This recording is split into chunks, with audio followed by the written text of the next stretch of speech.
Halo teman-teman semua. Assalamualaikum warahmatullahi wabarakatuh. Selamat datang di channel saya. Channel yang akan membahas berbagai kisah mistis dan kasus misteri dalam kemasan cerita bergambar. Dan pada video kali ini saya akan mencoba mengulas kisah mistis. Kisah bermula pada seorang pemuda bernama Rizky, merupakan mahasiswa angkatan tahun 2005. Salah satu mahasiswa di kampus di Jatinangor, Jawa Barat. Dan yang akan diceritakan adalah peristiwa yang terjadi di tahun 2006. Layaknya mahasiswa dari luar daerah, Rizky yang berasal dari Sukabumi juga seperti mahasiswa lainnya. Ia pun harus ngekos untuk tinggal di Jatinangor. Tempat kosnya sendiri tak terlalu jauh dari kampus. Sehingga untuk pulang pergi kuliah, ia lebih memilih untuk berjalan kaki. Dan sama pula seperti sebagian besar anak kos lainnya. Kalau memang harus pergi, maka Rizky akan menggunakan transportasi umum. Salah satunya adalah angkot. Berbicara mengenai angkot, Rizky sebenarnya sangat jarang menggunakannya. Kosnya memang sangat strategis di tengah-tengah. Bukan hanya dekat dengan kampus. Namun, juga dekat dengan semua akses lainnya. Jika teman-teman tidak tahu, Jatinangor sendiri terletak di antara kota Bandung dan Sumedang. Rizky dan teman-teman lebih memilih pergi ke Bandung, jika memang harus pergi mencari hiburan. Bandung menawarkan lebih banyak pilihan. Untuk menuju Bandung, mereka lebih memilih menggunakan bis Damri sebagai alat transportasi utama. Karena jika menggunakan angkot, entah sampai kapan sampainya. Rizky sendiri jarang menggunakan angkot jika ia tidak terpaksa. Kembali ke topik utama.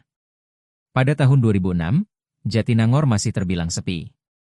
Belum seramai seperti saat ini, angkot pun masih belum banyak jumlahnya.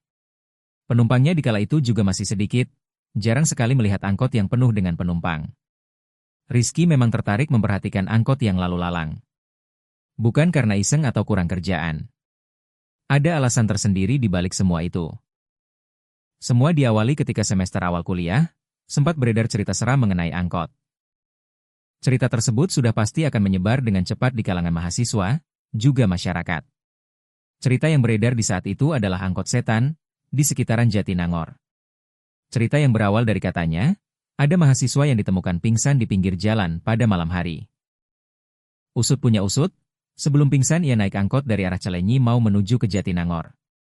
Ternyata angkot yang ia tumpangi adalah angkot setan. Mahasiswa itu pun ketakutan setengah mati sampai akhirnya jatuh dan pingsan. Rizky sendiri sebenarnya kurang percaya dengan cerita seperti itu. Namun, bahasan mengenai hantu cukup seru untuk disimak, hitung-hitung untuk kumpul dan hiburan. Namun, semua berubah ketika Rizky mengalami sendiri apa yang diceritakan. Saat itu Rizky hendak pulang ke Sukabumi. Karena memang saat itu ada libur panjang dari kampus. Cukup lama Rizky ada di rumah, sebelum akhirnya ia harus kembali lagi ke kampus yang ada di daerah Jatinangor. Rasanya sangat berat untuk kembali lagi ke kampus. Memikirkan banyaknya mata kuliah dan tugas yang menumpuk, belum lagi perjalanan dari Sukabumi ke Jatinangor. Namun, apa mau dikata? Mau tak mau ia tetap harus kembali ke Jatinangor. Harus kembali berkuliah dan mengurusi tugas-tugas yang menumpuk. Saat itu adalah hari Kamis, di mana esok harinya atau di hari Jumat ada jadwal mata perkuliahan. Maka ia memutuskan untuk berangkat di Kamis sore dari Sukabumi. Tak apa jika akan sampai tengah malam, yang penting pagi itu ia masih bisa bersantai, menikmati suasana rumah. Singkat cerita di jam 3 sore, Rizky sudah ada di terminal. Jika biasanya ia naik bus jurusan Sumedang, entah kenapa di hari itu sama sekali tak ada penampakan bis jurusan Sumedang. Rizky masih menunggu sampai menjelang pukul 5 sore. Bis jurusan Sumedang belum terlihat juga. Karena terlalu lama menunggu ia berkata, daripada sampai tengah malam, naik bis jurusan Garut aja. Begitu ucapnya. Waktu sudah menunjuk pukul 5:30.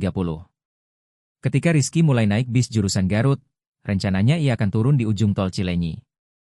Dari situ ia akan naik ojek ke tempat kos, atau jika memang masih ada angkot ia juga bisa naik angkot.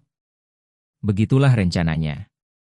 Di Kamis itu suasana di Sukabumi gerimis seharian. Dan rupanya bukan hanya di Sukabumi, sepanjang jalan hujan terus-menerus tak berkesudahan. Dengan kecepatan ringan hingga sedang. Bis melaju di jalan.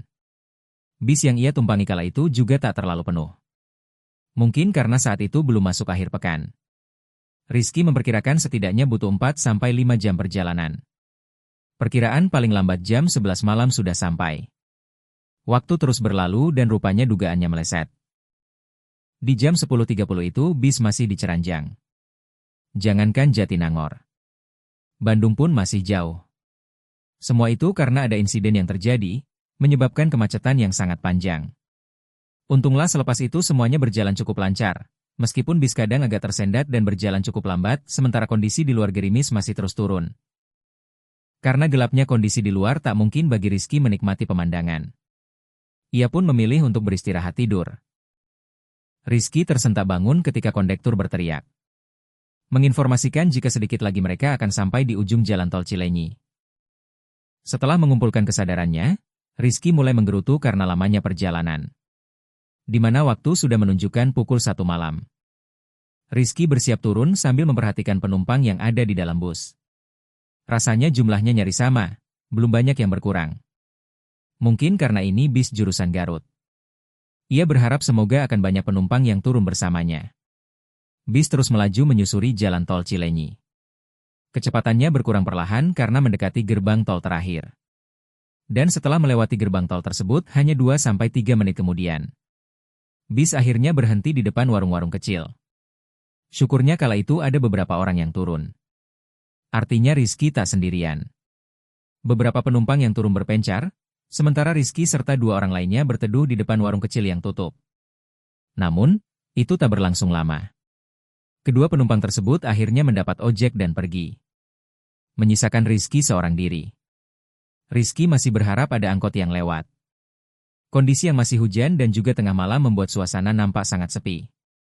Kadang sesekali ada pula kendaraan yang melintas. Begitu seterusnya sampai beberapa menit ke depan. Entah hanya perasaan saja atau bukan, tiba-tiba suasana sangat hening. Seolah tak terdengar apapun. Sekalipun itu hanya suara hujan. Sesaat kemudian angin bertiup agak keras membuat Rizky mulai menyadari. Nampaknya mustahil ada angkot yang akan lewat. Mengingat waktu dan juga kondisi saat itu. Detik berganti detik. Menit berganti menit. Rizky belum juga melihat ada kendaraan yang lewat. Sepi dan kosong. Ia pun mulai putus asa. Di tengah ia yang meratapi nasib, nampak di kejauhan ia melihat ada lampu kendaraan yang semakin dekat. Cahaya lampunya tak terlalu terang. Seperti berjuang mati-matian menembus kegelapan malam. Rizky tak ambil pusing dan tidak curiga. Ketika jarak angkot tinggal beberapa meter, ia baru bisa memastikan bahwa itu adalah angkot Unpad. "Pak Unpad ya?" tanya Rizky kepada sang sopir. Sang sopir kala itu hanya mengangguk. Tanpa menunggu lama, ia pun segera naik. Tak ada satupun penumpang saat itu. Namun, entah mengapa Rizky memilih duduk di belakang, ketimbang duduk di samping sang supir. Nampaknya pun sang supir tak mencari penumpang lain. Angkot langsung berjalan dengan pelan di sepanjang jalan. Rizky memperhatikan keluar. Anehnya ia tak melihat satupun kendaraan. Meski demikian ia tak berpikir yang aneh-aneh. Ia hanya menerka, mungkin karena kondisi hujan. Sebenarnya ada satu keanehan lain. Angkot berjalan dengan sangat pelan. Dan lagi-lagi, Rizky mencoba berpikir positif. Mungkin karena angkot kosong, maka Pak Sopir berjalan pelan agar tak terlewat jika ada penumpang di pinggir jalan. Di kejauhan, sudah terlihat lampu merah.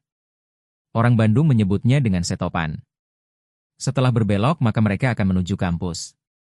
Termasuk menuju ke tempat kosnya. Namun, belum sampai di lampu merah. Angkot tiba-tiba mengurangi kecepatan, seperti akan menaikkan penumpang. Spontan, Rizky langsung bergeser untuk memberi jalan masuk. Namun anehnya tak ada yang masuk. Meskipun angkot sudah berhenti. "Enggak ada yang naik, Pak." "Enggak ada orang." "Ada," jawab sang sopir singkat tanpa menoleh ke arah Rizky. Rizky pun kebingungan. Karena memang hanya ia sendiri yang ada di belakang. Masih dalam kondisi bingung, angkot pun kembali berjalan. Belum sampai di lampu merah, lagi-lagi angkot tersebut berhenti. Seolah akan kembali menaikkan penumpang. Rizky kembali menanyakan hal yang sama kepada sang sopir. Bahwa tak ada penumpang yang naik. Namun lagi-lagi supir mengatakan ada. Setelahnya angkot kembali berjalan, kali ini tak selambat sebelumnya. Karena angkot berjalan agak kencang, Rizky pun mengubah arah duduknya. Dan di saat bergeser itulah, tubuhnya merinding sampai gemetar. Karena tiba-tiba ada dua orang yang sudah duduk di dalam angkot. Mereka duduk berhadapan di paling belakang. Keduanya adalah laki-laki. Kapan mereka masuk? Rizky yang ketakutan tak lagi memperhatikan jalan. Sementara kedua laki-laki tersebut terus menunduk. Kiri Pak. Kiri-kiri. Ia memberanikan diri untuk minta berhenti. Sambil sesekali menoleh ke arah kedua laki-laki itu. Jantung Rizky seolah copot. Karena tiba-tiba mereka semakin dekat. Satu orang duduk di sampingnya. Dan satu lagi di depannya. Wajah mereka pun terlihat dengan sangat jelas wajah yang pucat. Dengan berlumuran darah. Bahkan Rizky bisa mencium bau anyir yang sangat tak mengenakan. Kali ini Rizky tak lagi bisa menahan. Ia histeris sambil berteriak minta berhenti. Angkot pun mengurangi kecepatan. Belum sampai berhenti Rizky sudah melompat keluar hingga ia terjatuh. Sementara angkot itu masih terlihat jelas berjalan pelan di tengah malam hingga akhirnya menghilang dalam kegelapan.